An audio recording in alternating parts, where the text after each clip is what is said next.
You are listening to the Visualising War podcast. In each episode, we talk about representations of war in art, text, film, and music. With new guests each time, we look at how people have described or imagined war in different periods and places, and we discuss the impact which war stories have on us as individuals and societies. Hello, my name is Alice Koenig, and I co-direct the Visualising War project at the University of St Andrews. For the last couple of weeks, we've been looking at visualizations of war in gaming and other forms of role-playing like cosplay. And that has got us thinking about the impact of films like Thor on how we think about armed conflict and its resolution. So this week, we're going to do a deeper dive into the representation of war in film. My guest is David LaRocca, a philosopher by training, but also an author and expert on cinema. Among other publications, he's edited volumes on the philosophy of documentary film and on the philosophy of war films. In his book, Meta-Cinema, the form and content of filmic reference and reflexivity, he discusses the self-conscious representation of different kinds of violence and conflict in film. And his recent research has paid particular attention to the affective elements of war films, as well as wrestling with big questions like what is a war film and what are war films for? So I'm really looking forward to a fascinating conversation about how we define and view war films and how they encourage us to define and view war in turn. David's work has drawn attention to the incredible popularity of war films, just how many awards they win, how much they gross at the box office, and so on. And in the introduction to the philosophy of war films, he's written, "It is largely through the camera, both through its lens and by means of cinematic form, that what many of us know about war is known, especially what we know visually and sonically." And that really chimes with one of the basic premises of the Visualising War project, that for most of us, even for people with direct experience of conflict, storytelling mediates our understanding of war.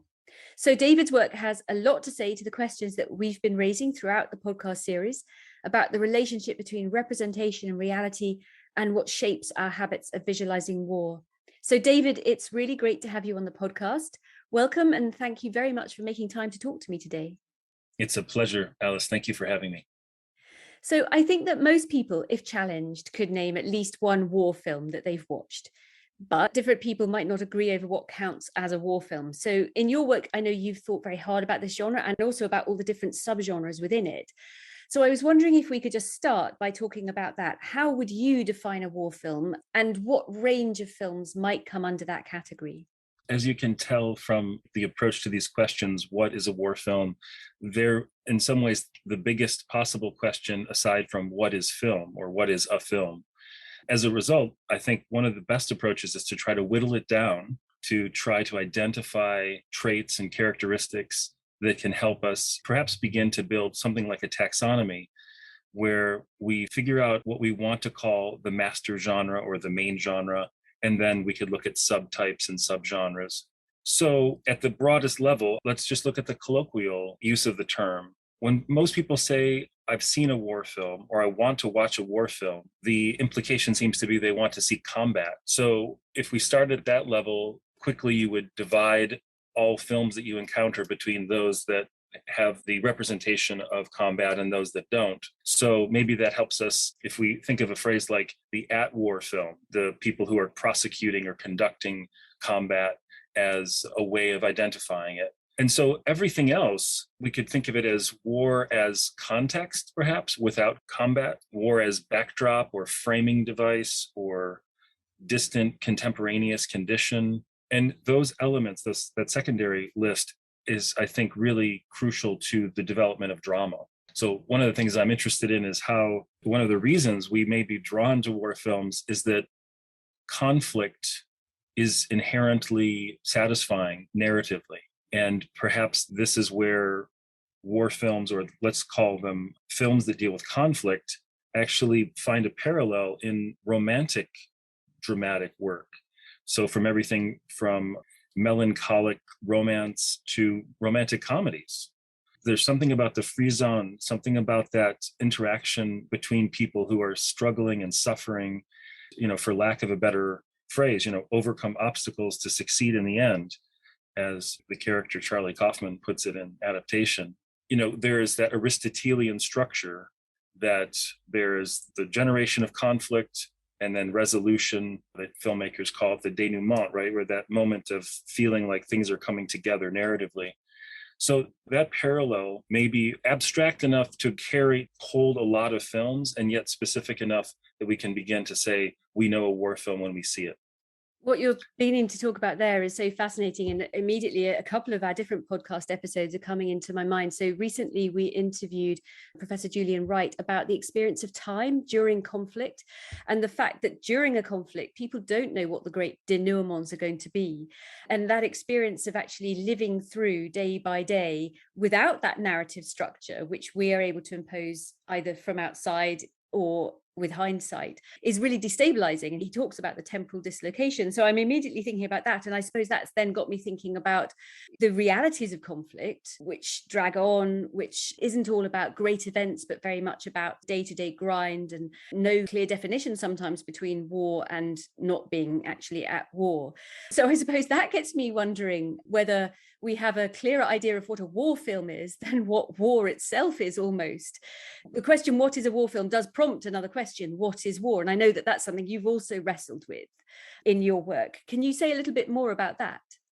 Yes. And this is something that has come up again and again, I think, because it's one of these issues with defining a genre that it seems you lose grip of it and it becomes too diffuse. So in the introduction and elsewhere, when I've tried to push war as context or as framing device where there's no actual combat, I understand people want to push back. So a good example for me is Out of Africa, where you have a war in the distance, and the main character, Karen, goes to the war, right? She travels. This is part of what's happening, but we're not involved in combat. We're not seeing it.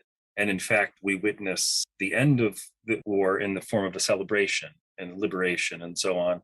So how comfortable do we feel talking about Out of Africa as a war film, or as adjacent, or as some kind of a hybrid, like romantic melodrama in the context of war? Other films like this, like The English Patient, Cold Mountain, both of those films by the same director, have more or less of this. So Cold Mountain has more actual combat, quite effectively shot.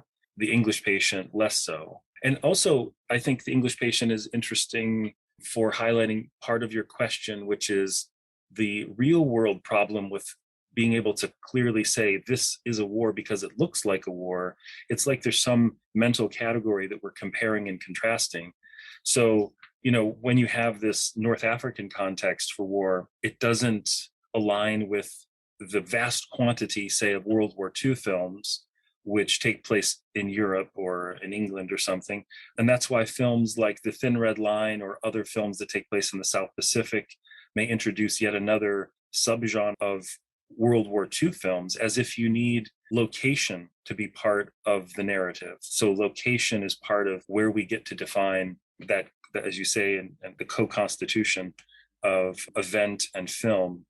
Again, I think even as we're talking, a listener can feel the way that we're edging toward, we're slipping, right? It's very easy when you're talking about empirical events that are unrehearsed and whose ending is unknown, to declare in those moments that this is the war, versus a film which has to be incredibly deliberate. It has to be written and planned and produced, and set design and actors and scripts.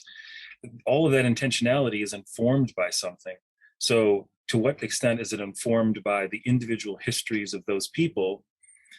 And as part of those individual histories, how much of that is simply the seeing of prior war films? Mm-hmm. So you get this repetition, and maybe some cases a kind of repetition compulsion, where a World War II film can't help but have certain traits because, and here we can move into yet another element, which is the economic impetus. We brought up something I mentioned, that war films are very popular and very successful financially, especially when they're done with high production values.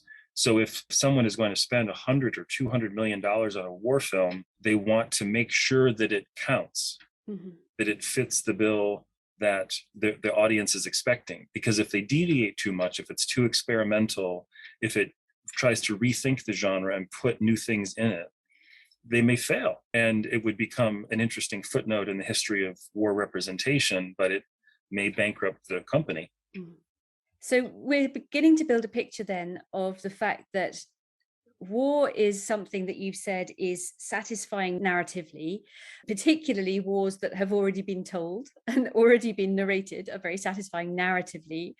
And that even films like The English Patient, one of the ones you mentioned, which aren't specifically about war per se, are actually borrowing and harnessing the genre of the war film as a background, as a backdrop, partly because of its but partly because war films themselves are popular, partly because the context and that backdrop lend a meaning to romance, for example, or other events as they play out. So war films, just like war, are quite hard to pin down. Where do the categories start and stop? But it's nonetheless the case that they evoke each other, and therefore we do recognize certain films as war films. So I suppose before we think a bit more about the evolution of the genre, it would just be great to have a kind of catalogue almost of the kinds of narrative conventions that help us recognize or categorize a film as a war film. And it would be brilliant to get a sense of how long established some of those conventions are. You know, are they borrowed from other media like novels or like the visual arts, for example? Are they the products of the Hollywood film industry? It would just be interesting to hear a little bit about that so that we can start to put some flesh on the bones of why we recognize certain films as war films. Cinema is an interesting art when contrasted with, say, novels or writing, because there's something unitary about it, even if we have experiments in writing and the evolution of, we could say, use the word genre again in writing, but cinema is a mechanical and now digital medium that involves other sensory input. So you have motion and sound and color. And for those reasons, cinema is evolving as narrative practices are evolving. In addition to those things, there's a sense of what's possible with the medium. So even slight deviations or experiments that may be not really intentional so much as the effects of the camera itself or the film stock or the editing software or editing tools at the time. Let me give you a concrete example. So if you think about Renoir's Grand Illusion from 1937, it's very clear that he's intentionally shooting so that many characters are in one frame, full body. So you might have 3, 4, 5, 6 characters fully in the frame in black and white. You can see them. And also a certain long take or a languid take where the shot lasts for a while. And so you're seeing some depiction that almost bears the quality of documentary, right? It's the sense that you're watching these humans as actors playing these characters, but their human movements, their embodied movements are also being documented. And there's not a camera or editing intervention. It's just the way one hand is placed on a shoulder, and there's no cut and there's no close-up. And that is its own special quality. So that's, 1937. But as technologies evolve, as you get multi-camera shoots, color, and then tricks that are technological and onward through into animation and CGI, the range of possibility is expanded. And so you find different ways of representing the similar kinds of scene. Like how would you shoot 5 or 6 people in a room? Well, you might do it with 5 or 6 cameras, and you might do it with wide shots and medium shots and close-ups. So I think when we're looking at a general sweep of war films from the early 20th century, say post-World War I, an early example would be Shoulder Arms by Charlie Chaplin or something, 1918. This is still theatrical in the sense of feeling like it finds its roots in the theater, in the proscenium, right, where things are shot in a specific frame, and that is its own path to follow. But we're looking at roughly a 100-year arc here. And one way to describe that is simply there are more tools available to filmmakers and storytellers. And so you get a greater proliferation of options. And so I do think in our present day, war films are so varied in part because the technology affords that difference. And that may be part of the reason, coming back to our initial remarks, that may be part of the reason it's so difficult to define a war film now, because it's not just, let's say, a black and white film with men in combat, which might be a way of saying it in the late 1940s or early 1950s. So a film like Waltz with Bashir, which is animated, is, to my mind, just unquestionably a war film, but it's animated. Mm-hmm. So you're sketching a picture of the profound impact, actually, of the medium on the way in which war is narrated on film. Very different from the novel, which hasn't advanced technologically for several thousand years, of course, but just the tools at the filmmaker's disposal open up all sorts of possibilities, allow all sorts of experimentation. And that, in some sense, drives the representation of war. The fact that you can suddenly wrestle with animation, or you can suddenly have CGI, and therefore mass armies, not just a few people standing within the purview of the camera. I suppose one question I've got, though, is would you say that in that century, that arc of 100 years that we're roughly looking at from the early 20th century to today, would you say that there have been some war films that have been particularly influential in establishing, in canonizing particular features of the genre, also in setting audience expectations about what a war film looks like or sounds like or focuses on? I do think there are celebrated war films. I guess the question is who's doing the celebrating? So it's very easy to find top 10 or top 100 lists, or just top anything lists that look into or that argue for what are the best war films. They typically run the same films in different orders. What I find interesting about this is, again, returning to something I said earlier, there's this kind of grouping that World War II films seem to be very high on the list, Vietnam War films, and then in the last 2 decades or so, war on terror films, but less so in terms of their repetition, partly because they're newer. But, we could look at specific instances and then see how they've radiated. For example, just starting arbitrarily, we could look at Apocalypse Now. So this is 1979. It's made immediately in the wake of the end of Vietnam. And Coppola is clearly going for a kind of realism, in the sense that he is trying to shoot as close to on location as possible, with a location that resembles Vietnam, let's put it that way, right? As opposed to Kubrick's Full Metal Jacket, which is shot with imported palm trees somewhere in England, not going for the same realism. Now, just to begin, like on the historical or even the filmic front, as far as Apocalypse Now goes, it's one of the most criticized films for its continuity errors. Every time I check, there are hundreds more that are found, people spending time. So I find that interesting, because it is meant to be referencing a historical event or historical scene, and yet the film itself is unable to present a coherent picture. Right? It becomes fractal or dreamlike, and from scene to scene, there's a disjunction. There's a sense that there's not even a continuity within, let's say, a room, where Martin Sheen is. It's like even within the room, there's this fragmented sense. What we find, though, is that big picture, Apocalypse Now, as call it a film event, becomes a default point of reference, not just for creating further iterations of Vietnam films, but also as a cultural artifact in its own right. So if you look at Sam Mendes' film Jarhead, there's a scene where the soldiers are gathered off duty, as it were, but are preparing to go to battle, and they watch Apocalypse Now as we could find some way of describing it: promotional video, motivational speech, right? What is it doing? It's firing them up to say, this is how war is fought. But of course, war is not fought with Wagner playing, right? And with sunset kind of magic hour shots of helicopters rising above the horizon. And the perspective of war is more like the soldier in the mud being rained on, looking out into a vast jungle that's undifferentiated or something.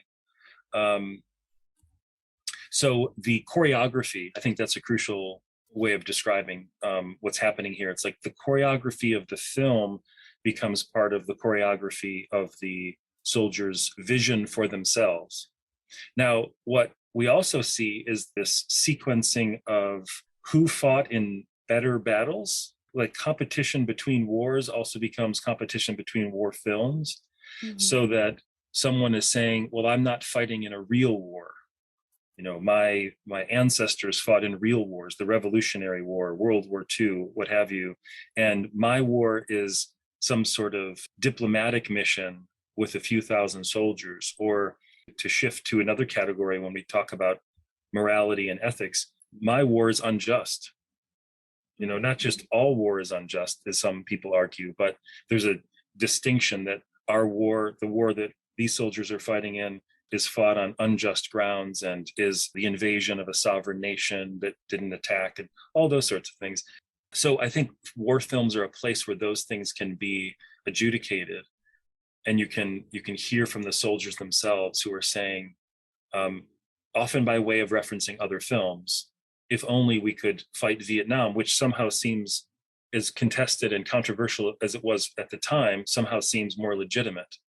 And the repetition keeps happening, right? So there are elements of popular films like Forrest Gump that have a Vietnam sequence. There's Parity, which we'll talk about later, where the history of war films is so developed that it can come in for satire, like Tropic Thunder. And then there's what might be called big screen entertainment, mainstream entertainment, that wants to reflect on the history of cinema, but do it in a way that someone who's ignorant of that history will still enjoy and even be wowed by. So one example is a recent King Kong. I'm forgetting the subtitle. Is it Skull Island? This is from the last half dozen years, but it's clearly, it has an homage to Apocalypse Now. So in everything from the helicopter sequence to the use of music, and not in a satirical way. So this is more like, you might call it invisible homage, that it's there for fans and experts to notice and to take pleasure in, to say, oh, this is clearly referencing Apocalypse Now, but it's not going to distract the everyday moviegoer who just goes to the local Cineplex and wants to see King Kong. There's no homework that needs to be done in order to appreciate that particular film. So you can see from the range of references here, war films are also maybe not unique, but they're a wonderful genre to think about the contest between high and low art, or between so-called artistic expressions, including gimmicks, like people who are trying to do things, like Sam Mendes in 1917, the same director who made Jarhead, has this one take gimmick that is meant to set the parameters of that film. So there can be pretensions, you might say, to a certain artistic achievement on one side, and then just full throttle entertainment with no apologies and no sense of needing to move the art form forward, just repetition of known quantities. And then there's lots of stuff in the middle. There are moments of great artistic innovation in the midst of mass entertainment.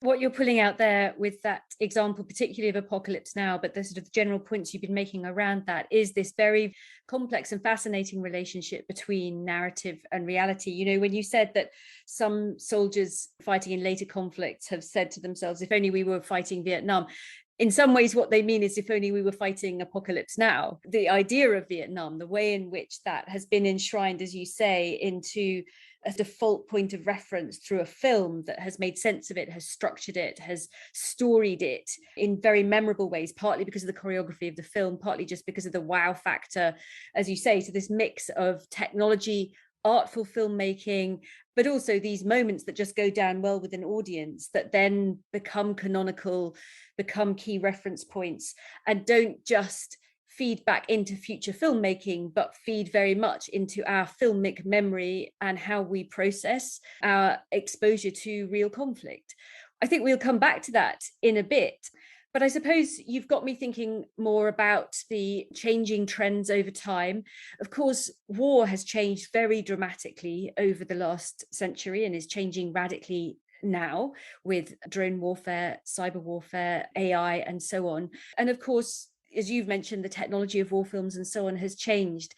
And that's got me thinking a bit about the sort of the aesthetic representation of war. So in a recent podcast episode, we were talking with Professor Anders Engbird Pedersen, who's an expert on Napoleonic literature.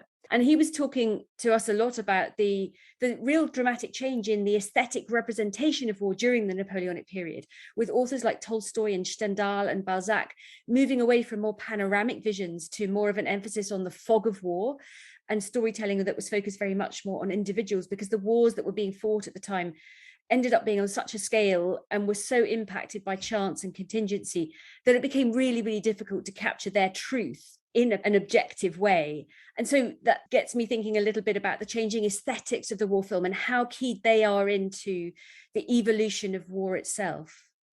Yes, I think that there's a lot to be said here to pick up on Grand Illusion and this evolution of shooting style, because technology does frame what's possible. But there are also going to be cultural artifacts and interpretations that perhaps motivate some war films or war narratives over others. What I'm thinking here is, what is the nature of heroism or courage, or the way in which the hero is made extra human, like has achieved something beyond the human? So maybe something you wouldn't actually see in war. It's just too brave. It's one person taking on, like Thermopylae, right? 300 people taking on 10,000. It's so extreme that it becomes mythological, and that allows the film to become something else. So it's a slight digression, but looking at the rapid and expansive rise of these Marvel and DC comic approaches to war, as you mentioned, you brought up Thor, to me is part of that phenomenon where there's a pleasure in the extremeness of the power. So being able to vanquish a whole army with the wave of one's hand because there's some power behind that wave, or Thor's hammer, take your pick. That fantastical quality of it is able to be represented cinematically because of the technology. So you can see that fantasy vision realized, whether it's Lord of the Rings or some kind of new comic book derived film. But to me, this goes to the question of what are people seeking over this long arc.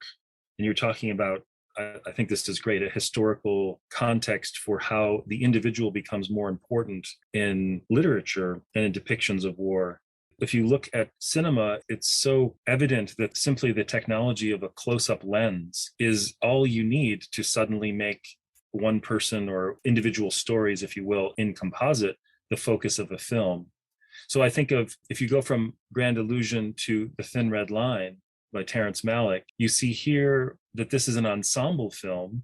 You have many stories going in parallel, but because of the nature of the cameras, there are plenty of close-ups, and you are able to follow individual soldiers in their experience. And where some of the innovation happens, I'd argue, is in the sound. It's in the voiceover, so that we have a chorus of individual voices speaking one by one. But because there are other sonic elements involved, sometimes it's hard to tell who's speaking, and voices don't align always with the image on the screen. So you'll be listening to someone else's voice while you're seeing a different soldier. That to me is a fairly simple technological change, but it is also against the standard. It didn't require Malick to invent some new film technology to achieve that. He just had to think differently about composing the film in an editorial sense. And yet it provides this radical deviation that has its own interesting effect. For example, just one thought would be, war is of individual experience, and yet it blurs and blends into the group, so that you are like a little hive, whoever you're traveling with on this war experience.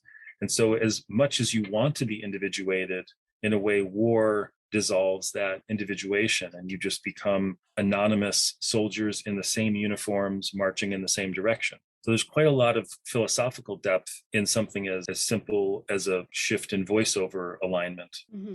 And I guess storytellers have been wrestling with these options of perspective. I'm thinking to some of the ancient Greek and Latin poems that I know about, the way in which in Homer's Iliad, sometimes you'll have this bird's eye view and you'll see the mass ranks and you won't be able to pick out individuals, but sometimes absolutely the narrative will home in on individuals. And then film is able to do that, but film is able to do that in much more sophisticated and complex ways. And as you say, not just with visuals, but with sound and the sort of the din in our ears warriors and so on. I was struck by you mentioning Thor and Marvel, because of course Thor is a really ancient story, but it's been updated by these very modern technologies. I'm thinking of how these, let's call them superhero movies, there's often the sense that they're either quietly referencing contemporary crises or they're allegorizing the crisis over the long term. So take the early Supermans with Christopher Reeve. There's a Cold War sense of them, the sense that, there are nuclear missiles that will be launched and so on. And what I find interesting in looking back at those earlier examples is the sense that this would be war as future specter or potential. And then the film is predicated on the tension of not realizing the war. So the whole idea of Superman trying to prevent Lex Luthor from firing the missiles, which he does, right? So the war, in a sense, has begun by the end of the film, requires the safe return of these missiles in order for the war not to actually commence. So that's the Cold War becoming hot for a moment and then return to the Cold War, right? The reason I'm bringing this up is that you're going to find this over and over again, that if there's some kind of social or cultural or international kind of global anxiety, let's say, in our last half dozen years, we're going to be increasingly worried about viruses caused by deforestation and the destruction of the climate, you're going to get a film like World War Z, or going back even earlier in a quite prescient way, 28 Days Later. So these are zombie films that are, especially in the case of, look at the title, World War Z, it's calling to mind war, and that it's a war of man against zombie, but there's this allegory of destruction. And so the reason that the war begins has been absorbed into the allegory or the myth of the issue. And it's also very easy to trade. You can make many other war films in this vein. That makes a lot of sense, that idea that these global or local anxieties are present and sometimes just allegorized and sometimes much more obviously present. You've mentioned superhero films and we've talked a tiny bit about Marvel. So I suppose one of the questions I've got in my head is, how culturally specific are some films? Or are we really at a point in time now where film tropes and film language and film traditions are largely transnational, or at least very, very Western, Western film habits shaping our wider habits of visualizing and understanding war all around the world? Yeah, this is a great question, because like many things that are related to war, it's operating on multiple channels. So it's, what kinds of things do we call war now? Right, we may be on the cusp of something like climate migration war as a new emerging genre, where we'll see films where people are forced to leave their homes, they go to the border of another country, the country refuses entry, a war breaks out at the border. This seems plausible. This seems like it's happening. It's already happening. The question is how this will be depicted in film. So that's one category. That's like the social, cultural, political, as well as environmental side. Then there's also economic. I mean, one of the reasons why these superhero films are proliferating is that they have figured out a business model that is profitable. And so something like artistic innovation or narrative development or even diversity, like thinking about a diversity of ways of telling a war film, is put aside for the sake of whatever universe is being depicted. So I would say that's a concern, partly because it looks like a lot of the films that were smaller scale, still with huge budgets, 20, 30, $40 million, those films are not being made anymore. And again, I'm picking this up from people who comment on this in interviews and others, people who work in the industry, and say, these are the kinds of films that wouldn't get made right now or the foreseeable future. So even if we have all of these technologies at our disposal, there are economic constraints that encourage, let's say, someone who might be a director on a small scale, intimate war film. It's actually in that person's interest to join a major studio and contribute as one of the thousands of names in the scroll at the end of the film. So you get these almost like an army of filmmakers gathering together to make one entity. Now, switching slightly, I would say that there are certainly traditions of war representation in film that have had huge influence globally and are picked up in other national cinemas, partly because they want to replicate the success of Hollywood or the success of European films of some repute. So if they're saying, here's a national cinema that's not of Europe or North America, they may say, we're going to make our own version of the genre as known in Hollywood.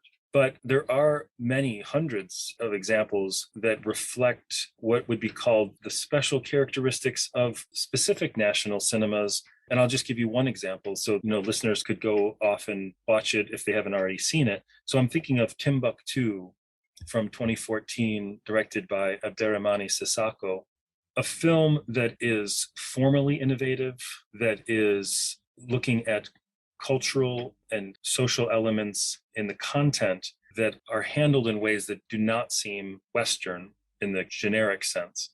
But even Sissako is an interesting case because he spent most of the 80s in Moscow learning cinema from the heirs of Russian formalism, right? So even though he's born and living between Mauritania and Mali, the sense that there's already a hybridization happening, so that he's bringing to the telling of a story in Timbuktu some of the narrative strategies that you'd find among Russian formalists, just as one example. I think this is also an indication of the global availability of film and technology, that there would have been a time where, let's say, a novel,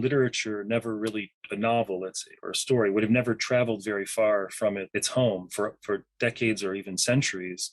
But now we have online distribution, or even decades ago, other forms of distribution on film or digital that would have been able to influence people in the way that, the Japanese were watching French cinema of the 60s, and Bergman is watching, Kurosawa. And there are parallels and analogs of this, that cinemas and directors and specific films have been influencing one another for a very long time. And so we don't want to lose sight of that. That's not something that's novel for us. And yet we also want to be interested, I think, in how it's not just exchangeable. Like, we can't say there's one uniform war films culture that prevails over the globe, but there are many, and they can be accounted for, whether we're looking at Indian cinema or Nigerian, right, or Mexican. These film cultures that are so productive and varied, in some sense specific too. Yeah. So in some sense, as for the whole, what is a war film question, what is a Western or a non-Western or a culturally specific war film, there are lots of there's a sort of complex Venn diagram where there are overlaps, but there are also plenty of distinctive features. And I was struck by what you were saying about the sort of the economics of the film industry potentially working against diversity.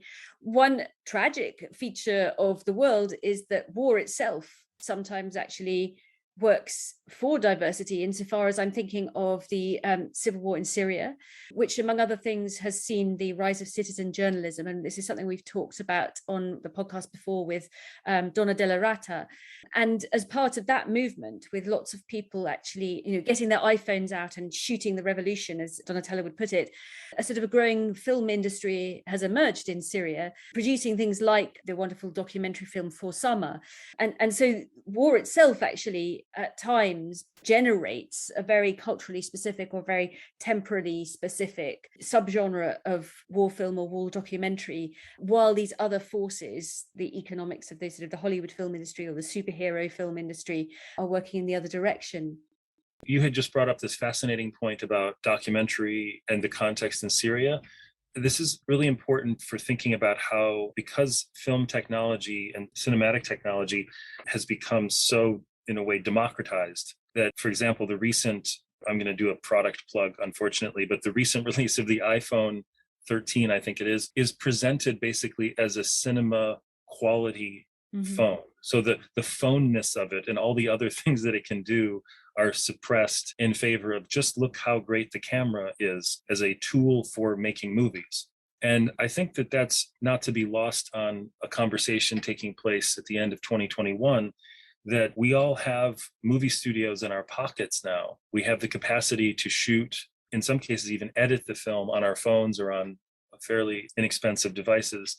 And the concern pushing back would be, well, sure, we can shoot these little home movie-like films, but what possible competition could they have with the mainstream, multi-million, 100 million plus films? And I suppose that the thought is simply, there is enough room for all of these to exist, and they don't have to go toe to toe. But in some cases, films will rise, films will find the attention of large groups of people, and virality as a function of contemporary media seems like a very interesting antidote to the suppression of diversity in film. One example that comes to mind, this is a few years ago now, it's called Five Broken Cameras. And this is a film where a man in Palestine has purchased a video camera to film his son's birthday. That's his goal. So this is very much a home movie moment. It's domestic, it's home front, it's personal. And then the boundary between home front and war front in Palestine is basically erased. And there's a sense of we're always at the war front in our homes. So the logic that is usually governing a World War II film told from the point of view of an American is that the United States, aside from, say, Pearl Harbor, is the home front is safe. You can return home. Meanwhile, you go out to the war front. In other places like Syria and Palestine, those boundaries are collapsed. Now, interestingly, in Five Broken Cameras, those broken cameras are broken by war encounters where the camera is shot or destroyed in some ways. And then the man who filmed this was helped by another documentarian to edit those films together and to also narrate this conflict. And it becomes a film. Now, in terms of budget, this is very modest, but it is using technology in an innovative way, multiple actual technologies, DV and onward and beyond to digital and other things. And so I think there's a lot to be taken to take heart in the way that technology can be mobilized to capture some of the diversity that's being ignored by the mainstream economic forces. And as you say, some of those films then become viral and really hit home, and then actually become an equally powerful cultural reference point or focus for our wider understanding of what's been going on in a particular region or in a particular conflict. And so even these sort of very low budget kinds of films, have a huge impact. So just talking about the impact that film can have, film as a medium draws on lots of different media, as we've been saying. Obviously, they vary enormously. Some might be silent films, some might not. But on the whole, films use words, they use a plotted narrative. We talked about that sort of narrative satisfaction. But they use visuals, they use music. You mentioned Wagner playing in the background of Apocalypse Now and so on, and other forms of soundscape. So compared with other media like a novel or a piece of artwork, what can films do to our senses that other media can't? And what impact does that have on how we engage with the stories they're telling? I suppose I'm asking you to talk a bit about the affective elements of war films. Isn't it the case that film is so often a medium of emotion, regardless of which genre you're looking at? To me, that is just something worth pausing on, to think how this affects all televisual and cinematic creations, whether they're televisual in the sense of a series or they're short films or they're animated. There does seem to be a human interest in being emotionally moved in some form by whatever you're watching. So that's a preamble to say war films don't have a special claim on that affective quality. If we're thinking about why we might be interested in a combat film, it may be that we want to experience something vicarious, like the adrenalized charge of having our life put in danger. This, I think, could rightfully travel under the concept of the sublime.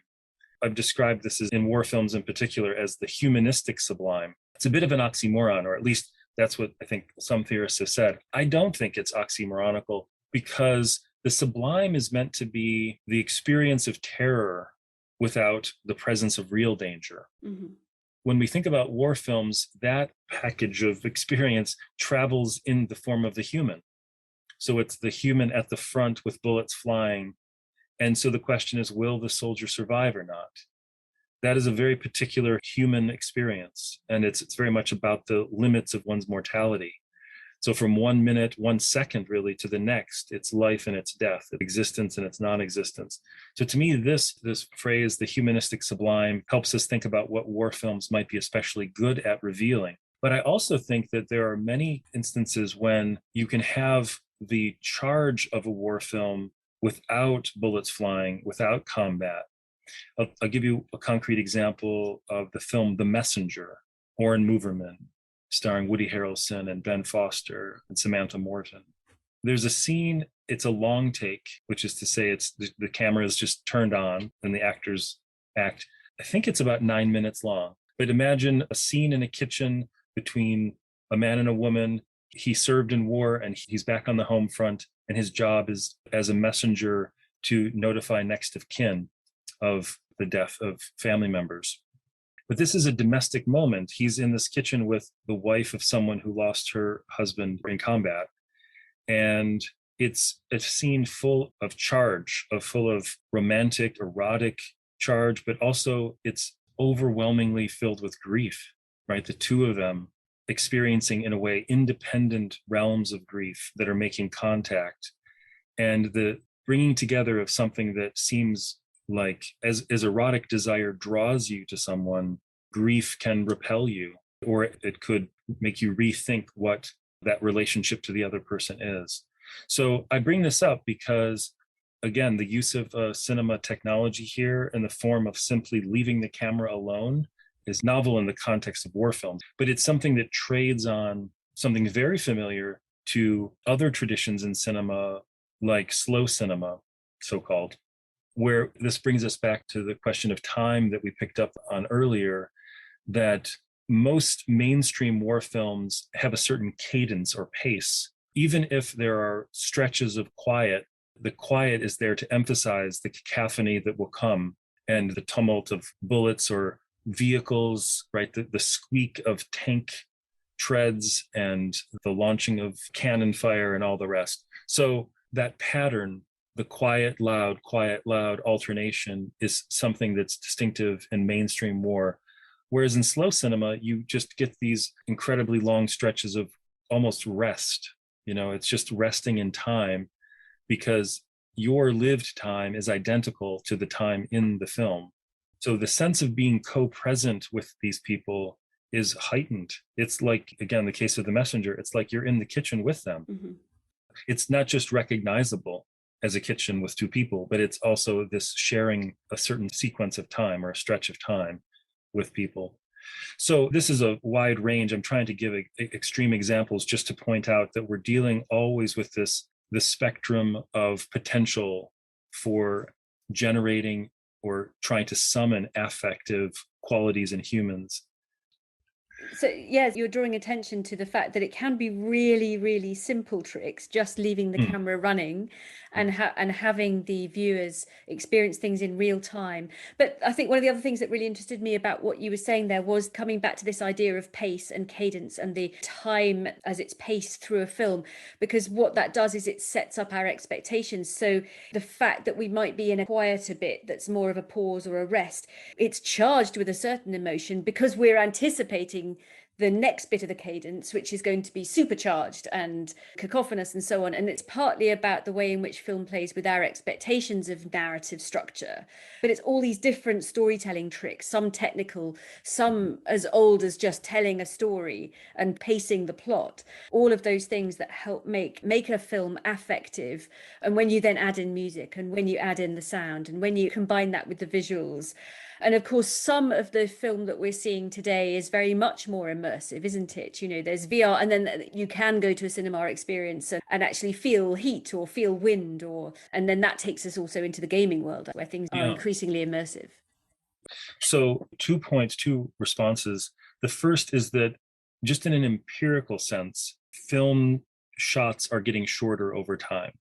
So if we did some sort of artificial intelligence data analysis of all films, all war films, or just all films, period, from the last century, you're going to see shorter shots. And that can relate to any number of things, shorter attention spans, or maybe an increased sophistication among viewers, that in fact, yes, they have shorter attention spans, but they can do more in a shorter time. So don't belabor the point. Don't give me a 5-minute scene when 15 seconds will do the same and move on.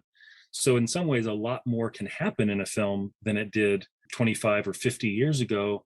And then if you add to this seriality and seasons, then suddenly you're looking at dozens and dozens of highly compressed hours of film for telling these stories. So this is a question really about human development or psychological development when it comes to our capacity to process information.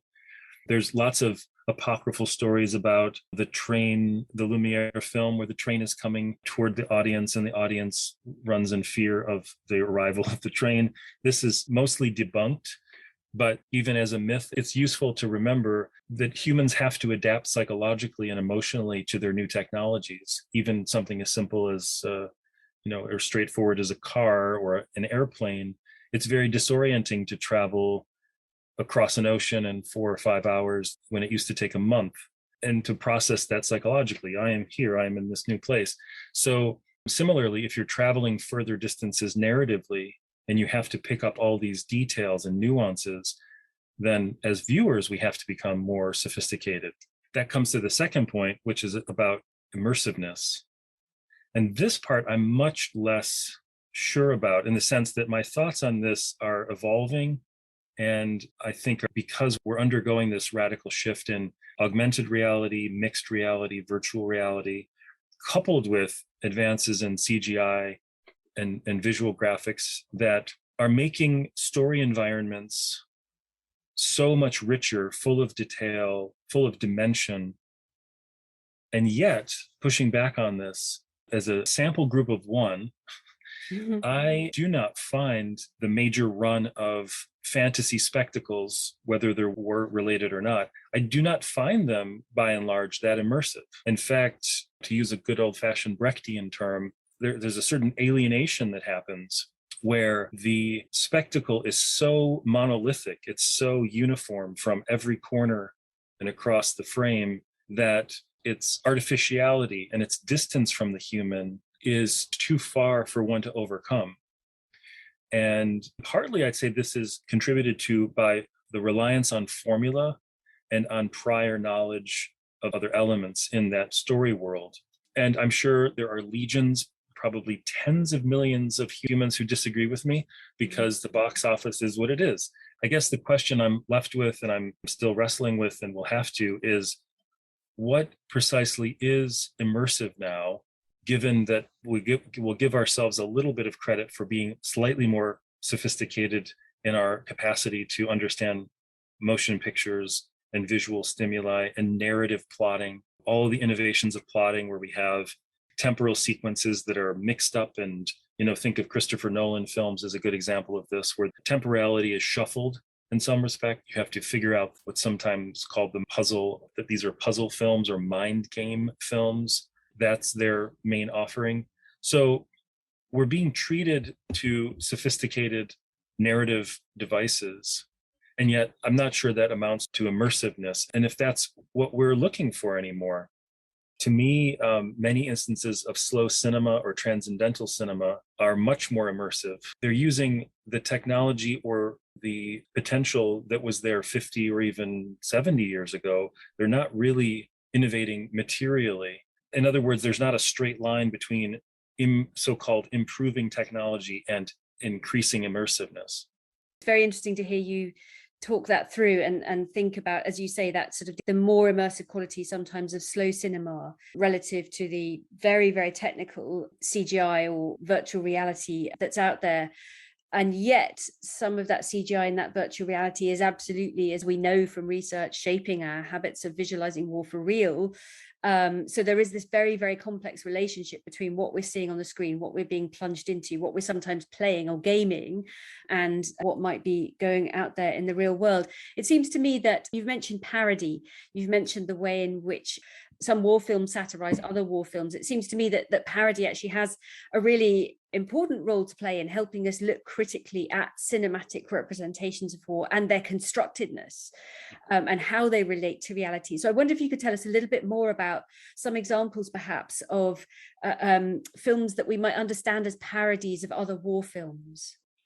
So in some ways, just looking back across many different kinds of media landscapes, whether they're literary or philosophical or theatrical, filmic, you could even add architecture and painting, anything after a certain period of time, especially if a genre has developed in a prominent way, will call attention to itself as a potential subject for parody. I find one of the most useful things about parody is partly pedagogical, in the sense that parody and satire help us learn about the pre-existing content.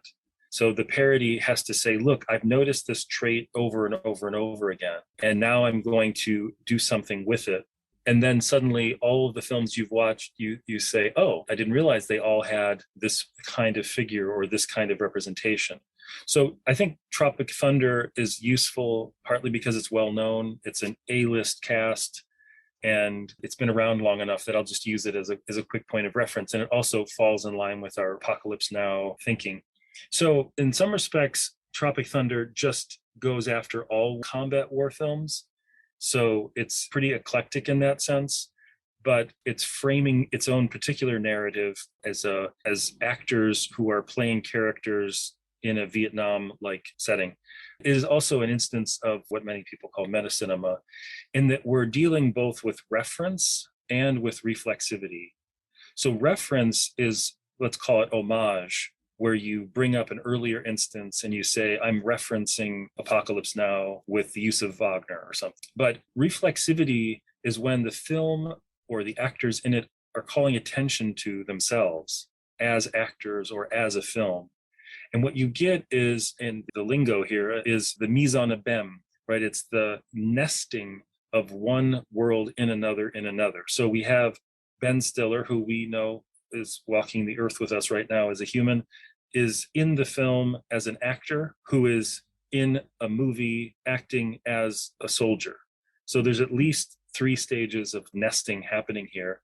And as a result, you're going to have an opportunity for Ben Stiller to parody his own other films, the way that he acts in other films. There are also elements, I would say, they're courting scandal.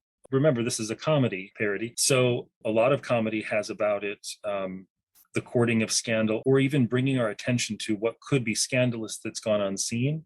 So this is Robert Downey Jr. as celebrated actor who is well known for method acting, immersive acting. And in this particular case, he is in blackface. To anyone listening in 2021 will realize, okay, where is the problematical nature in this? Is it in attempting to depict the problem of blackface, or could this be attempted now in the way that, say, Spike Lee attempted this to great success in Bamboozled, I think now 20 years ago?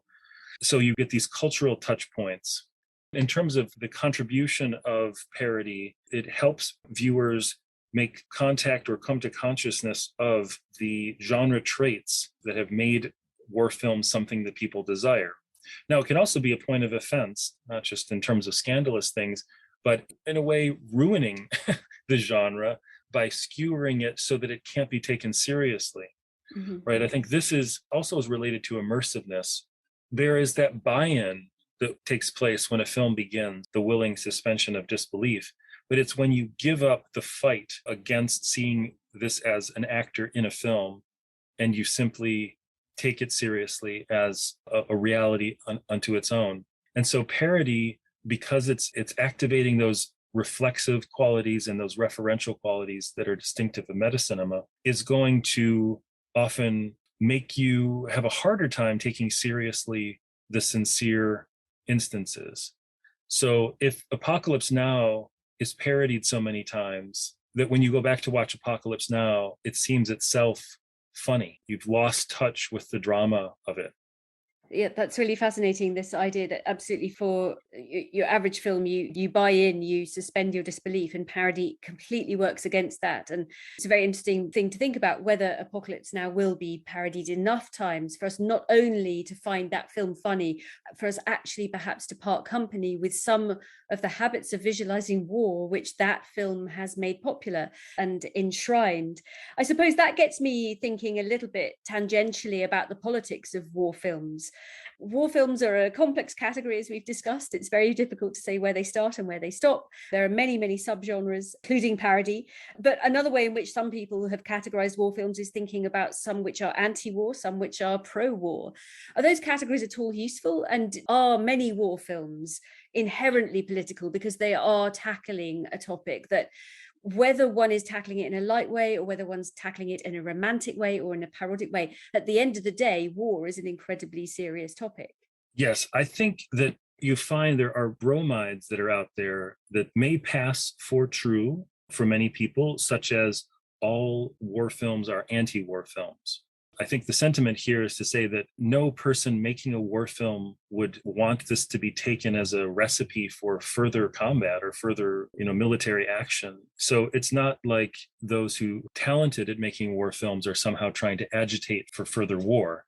So in a strictly literal sense, I think that, yes, we could say all war films are anti-war. But I think the other valence of that is that they're meant to make us think to use the word, maybe you're saying political, but to activate our political instincts insofar as they're underwritten by moral instincts. If you watch a particularly disturbing war film about, let's say, something that is of your own time, a film like Green Zone, where this is about the failed discovery of weapons of mass destruction, or rather to say there were no WMD to discover, this becomes a scandal in your own time. And you can imagine that the film, while fictitious and based on sufficient number of facts, agitates you to become an advocate for oversight or diplomacy or something. You hear enough cases of, I saw this film and then I became a such and such. Mm-hmm. So I think that it's true that films can motivate behavior, that's in one's own real world. I think also you can find filmmakers who have certain ambitions to be politically agitating, and yet they inadvertently stumble back into old tropes or traits of the genre. So one film that comes to mind is Zero Dark 30, Catherine Bigelow. So here, just put briefly, we're meant to think that this global manhunt for Osama bin Laden is essentially solved and resolved by one agent. Now, we know that's just factually untrue. And yet the film is meant to be some sort of on-the-ground journalistic reportage style, almost pseudo-documentary in nature, which is meant to bring us into great intimacy with all of these characters. And yet the payout is back to the heroic singular individual who is thwarted by corrupt and ignorant bureaucrats and so on. So I think this is problematical because sometimes the political aspirations of a film can get in the way of the artistic, even logical qualities of a given film. In short, a film like Zero Dark 30 undermines its own aspirations. And you've just pointed out there that the film you've just mentioned, Zero Dark 30, is one that sort of takes on the mantle of journalism or almost documentary. It embraces it. It presents itself in a genre which instinctively, I think we tend to trust as perhaps more accurate, more factual than, obviously fantasy or epic kinds of war films. And yet, as I think Werner Herzog points out in his Lessons of Darkness, there's a very tangential relationship sometimes between film and reality in documentaries as well. Yes, I think Herzog is one of the most sophisticated filmmakers working at the interface between the fiction, nonfiction divide. It's not just that he's aware of it, which is great, but that he's actively experimenting with it. So one example is making a documentary about Dieter Dengler. It's called Little Dieter Needs to Fly. This is from the late 90s, 97. And the idea is that the actual Dieter Dengler, who was a soldier in Vietnam, is going to tell his story to Werner Herzog. And it's a camera in his house, and it feels, again, almost like a home movie in its intimacy and proximity to its subject. And then they travel together to Southeast Asia. They revisit locations. But what we learn about after the fact is that Herzog wrote lines for Dieter. He suggested that he say certain things and gesture and make a fuss about things that Dengler was not inclined to, or that just simply weren't his own to make. So in this, it is fabrication in the midst of documentary. And Herzog's point is that this kind of truth, he calls it ecstatic truth, ecstasis, something that's out of or beyond, is more true than its alternative, which he calls the accountant's truth. And anyone who's in touch with Herzog's sense of humor will know that he's making fun of that approach, imagining that an accountant would be making a documentary. So at precisely this time, this person drove this car this many miles. That is not a film one wants to watch. Also, it's not particularly revelatory of deep thoughts. And by manipulating Dengler, by going in and modeling him in some way, the film is greater than the sum of its parts. It achieves something else. Now, interestingly, Herzog remakes, as it were, that story, but he does it in a strictly fictional way by hiring an A-list actor, Christian Bale, to play Dengler, and they retell the story using fictional devices. And yet, in the midst of the fiction, they insert factual things like the training videos from the time. So we're watching the How to Survive in the Jungle training video that was made in the early 1960s. So this would be a case where the fact has traveled into the fiction and makes the fiction more interesting, because now you're watching fictional characters watch a real documentary film in the midst of the fabricated diegesis. Mm-hmm. So this is just one of really hundreds of examples of Herzog's innovation at making the fiction and nonfiction speak to one another at the level of entire films and sometimes multiple films. Yeah, where he's fabricating text, he's fabricating voiceovers, dialogue, showing footage out of temporal sequence, but as you say, also inserting facts and really drawing attention to the constructedness of reality, or the constructedness at least of film or documentary reality. There are some interesting connections there with another topic we've had on the podcast. We've looked at the use of storytelling to do futures thinking and the power of speculative or useful fiction, which again is this sort of extraordinary combination of fact and fiction, the use of storytelling devices to reflect on possibly deeper truths, possibly future truths, or at least truthful possibilities. They don't overlap exactly, but there are definitely some interesting connections. Just to end, I want to pull together some of the threads that we've been talking about the relationship between narrative and reality, which is something that the Visualizing War project is really fascinated in. You've mentioned Sam Mendes's Jarhead, where we see soldiers watching scenes from Stanley Kubrick's Full Metal Jacket as a way to prepare for genuine combat. We know from factual accounts in the field, Tim Hetherington, the photographer, talked about this, that he talked about watching soldiers, watching war films as a way of psyching up for conflict. We know that happens. We know that soldiers have sometimes come back from encounters or from tours saying it felt just like I was in a movie. We've got testimony of soldiers even saying that mid-operation, they almost recognized a scene from a film and started behaving like one of the characters, or felt like one of the characters. And then this translates into the civilian world as well. Films provide this reference point for us to understand real events. So I vividly remember being in Sicily on 9/11. I was taking a bus trip to a really remote village. We stopped at a cafe for a break en route, and I remember walking through the bar area to get to the bathroom, and I was wondering why everyone was watching a violent war movie at 3:00 in the afternoon. I didn't realize they were watching the Twin Towers collapsing in real time, but my go-to thought was, that's a film. So war films really mediate how we visualize the world around us, how we visualize war itself. And I just wondered whether you had more examples of that, the way in which films are somehow, they mediate our understanding of the world and therefore are in some sense world building themselves.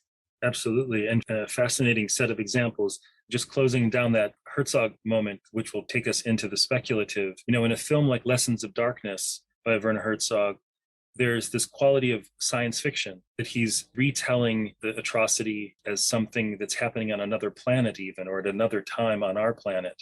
And that abstracting is quite useful. And it also finds expression in the ability for films, especially now in our CGI-laden lives, to simply picture things that may happen. So there are the kinds of threats that are more or less likely, let's say alien invasion or a meteor approaching the Earth. These films travel under science fiction or disaster films.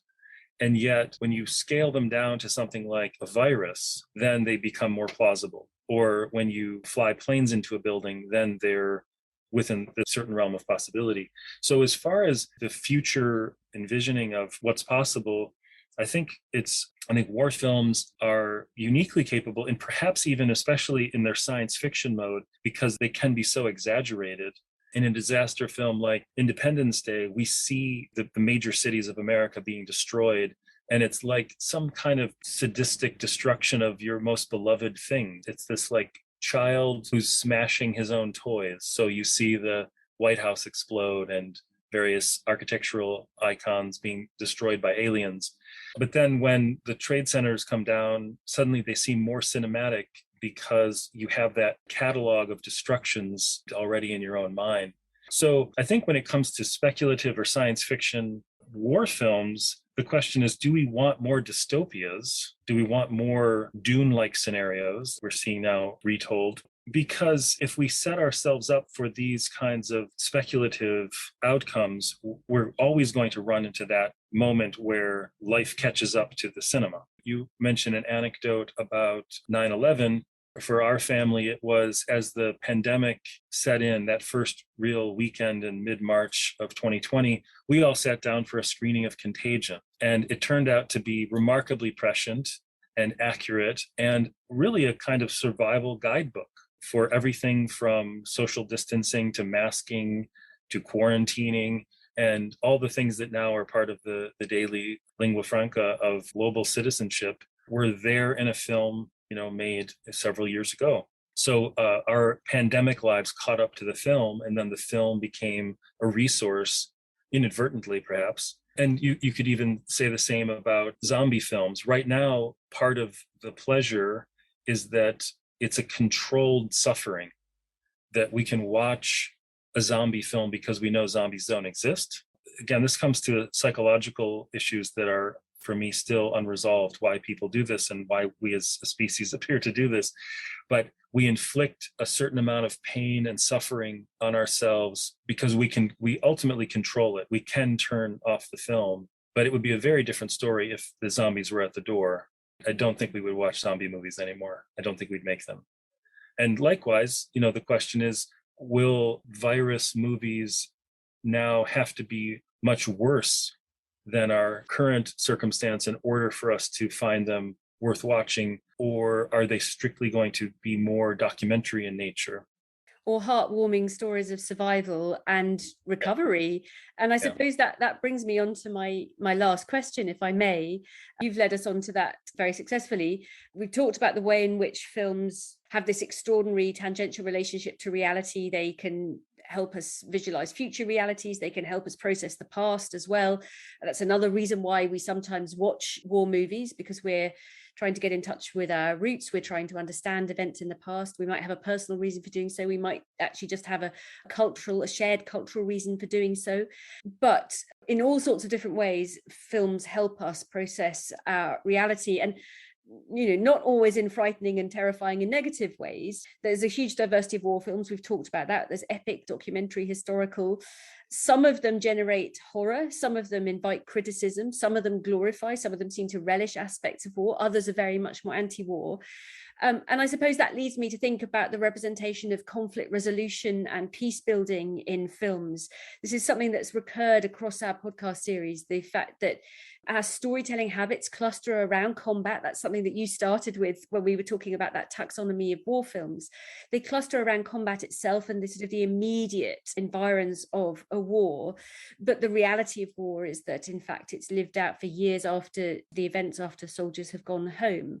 So there is plenty of war's aftermath, but does the film world pay as much attention to aftermath, to conflict transformation, to conflict resolution? I suppose put another way is, do films about peace building sell in the same way that films about war do? Yeah, I think this is a useful set of notes for thinking about what it is we think we get from war films and why people continue to make them. To draw an analogy, when you have a film about a romantic couple, if it ends with one of them dying, it's a tragedy. If it ends with them married, it's a comedy. I think similarly, if you have a war film that focuses on a bit of conflict or a battle or a war that ends in peace, then it enters that library of inspirational, even aspirational outcomes. And you can have the retelling of historical wars that found a way to resolution as a film about an armistice or something. Yes, that would at least culminate in an armistice. And then you can have other films that end in ambiguity, that just sort of end in the middle of things. I think a lot of science fiction dystopian films, war films, they leave you there in the middle of the muck and the mire with lots of irresolution. That may be, and this is part of narrative structure, that may be to leave open the next battle, right? So it's an always ongoing saga of elements. But another way to put this is that the aspiration to create peace or to have peace and then maintain it is its own kind of struggle that's interesting. And so you can embody that desire in specific characters. So there's the character who's fighting in a figurative sense to prosecute peace, and that person is thwarted.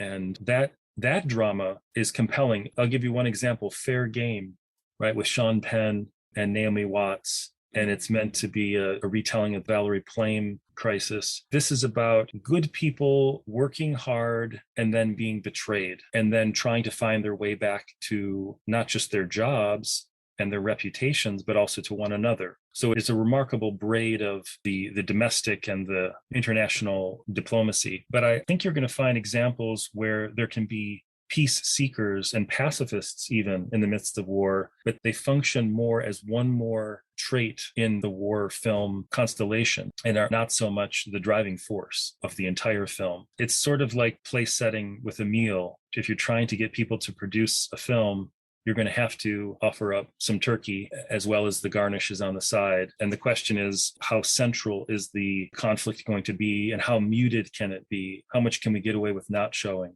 And I guess, as listeners are reflecting on this, how interesting is it to watch people try to reach peace? It's kind of like we were already seeing films about climate crisis in terms of the destruction of the environment. But when we think about dystopian films and then we flip that, what do we think of utopian films? Are there as many, or are they as satisfying to us to see, for example, a world where the energy crisis is solved, that there's a balance between consumption and production, and peace is had? It seems to me in most cases, those environments are established in order to be interrupted. Even in horror films, or maybe especially in horror films, this is another element where you have a community of people, let's say, who have established some sort of peace in the midst of crisis, and then that little enclave is attacked. So this reverberates. So even if you had a peace-loving people, they seem especially prone to being attacked. Mm-hmm. And I think one of the things that you're drawing attention to there is that we're prone to idealizing peace as much as we're prone to perpetuating certain tropes when we represent war. And also coming back really to one of the points that you made early on, which is about how narratively satisfying conflict is. I think you write in one of your books, many theorists of storytelling from Aristotle to Robert McKee argue that narrative needs conflict in order to create an effective response in the audience. You can find conflict and struggle and a narrative arc that involves obstacles and challenges finally climaxing in resolution in a story of peace. In some ways, it's very much easier to do that in narratives of war. Something to leave people with, something to reflect on. The notion that for many people, one's experience of war is one's experience of war films. Mm-hmm. And so what these individuals, real or imagined, have of war is going to be standing in a citational relationship to existing films. So if one has a sense of World War I, it's going to be in reference to this library of films one saw. So I think that in a way, for those of us who are lucky to have not been in actual combat or in the actual stress and strain of a blockade or a military crisis, then we can simply reflect on how our memory or our experience is tethered to this history of media. The other thing I wanted to end on is that over time, as it must, one's memory is distorted and is dissolved and is refashioned in the light of new experiences and new thoughts. And so I find it interesting to notice how many mistakes in memory I make when thinking about war films. And partly because of genre consistency and traits that recur, there is a way in which, as if holding them all up to the light, they begin to resemble one giant film or one immense experience with many facets. So sometimes it can be quite hard to parse which scene is from which film, and is it a parody or is it the, so to speak, original instance? So this ending thought is really something about how there's this ongoing negotiation between generating memory, and I'm putting maybe memory in quotation marks, generating memory of war by watching war films, And then after the film is complete, living with that memory, but watching it evolve, erode, decay, and otherwise transform. That's a really interesting thought. And it's got me thinking about, I suppose, the library of films in my head that, of course, jostle with the library of art that I've seen, the library of novels, the ancient poems that I've read, and the way in which all of those do, as you say, sometimes blur into one. They become a generic idea of war, while some specifics sometimes surface. And I suppose it gets me coming back again to this idea of meta cinema and parody and self-reflexive cinema, and the really valuable role that that has to play in making us conscious of the role that these stories, these films, and other media play in forming our habits of visualizing war, for better and for worse, of course. Just being aware of that library in our heads, I think, is a fascinating thing for all of us to take away. So thank you again, David, very much for taking time to talk to me today. Thank you so much, Alice. This has been a real pleasure. Thank you. Thank you also to you, our listeners, for joining us again. Over the last few episodes, we've only begun to scratch the surface of visualizations of war in popular media. So we're planning a lot more work in this space, particularly looking at how popular media shapes children's habits of visualizing both war and peace. I know we promised you an episode on the comic industry and its historic and contemporary habits of representing war. Unfortunately, the guest we had lined up has not been able to join us as planned, so that's a topic we're saving up for the future. In the meantime, we have 2 more really interesting episodes in store. Next week's episode is number 49 in the series, and we're taking the opportunity as we head towards our half century of podcasts to think some more about how we visualize future conflict. As a follow-up to that, next week I have 2 very well-known future war thinkers joining me on the podcast, Peter Warren Singer and August Cole. As well as researching and publishing on future military landscapes as academics and policy advisors, they've been experimenting together with useful fiction, publishing techno-thriller novels like Burn-In and Ghost Fleet, which aim not only to forecast but also to prevent possible future trends in warfare. So I hope you'll be able to join me for that. It's going to be another really interesting conversation about how storytelling can be world-building, shaping and not just reflecting reality. If you'd like to support our project, please do share and subscribe to the show on Apple Podcasts, Spotify, or whatever platform you use so you don't miss an episode. And please do leave us a rating and review on Apple Podcast. It really helps people find the show. And if you'd like to join the conversation further, you can follow us on social media. Just search for Visualizing War, or get in touch directly by emailing us at viswar@standrews.ac.uk. Our theme music was composed by Jonathan Young. The show was mixed by Zafir Gertin. Thank you for listening.